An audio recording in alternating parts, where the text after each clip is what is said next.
আজ 25শে ডিসেম্বর, তাই আমি বাড়িতে একটা কেক বানিয়েছি। খুবই নর্মাল, সুজি ময়দা দিয়ে ডিম ছাড়া এগলেস কেক বানিয়েছি। দেখো কেকটা আমি বসিয়েছি। প্রথমে একবার দেখলাম, তখনও নর্মাল হয়নি, তো সেকেন্ডবার যখন দেখলাম তো আমার কেকটা পুরোপুরি রেডি হয়ে গেছে। আর কেকটা কত সুন্দর লাগছে দেখতে, খুব সুন্দরভাবে ফুলেছে কেকটা। তোমরা এরকম বাড়িতে চেষ্টা করো, বানিয়ে খেয়েও খুব ভালো লাগবে, খুব টেস্টি হয়।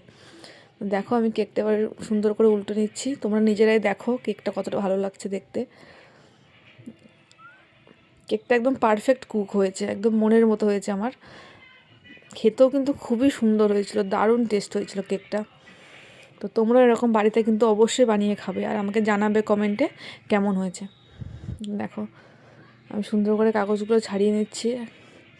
কেকটা খুব স্পঞ্জি হয়েছে, তোমরা দেখলেই বুঝতে পারবে। তো আমি একটু কেটে তোমাদেরকে দেখাই। কেকটা কিন্তু খুবই গরম, এখনও কিন্তু ধোয়া উঠছে। তো প্রথম বাইটটা আমিই খাই, আমি একটু খেয়ে দেখি কেমন লাগছে। তো আমি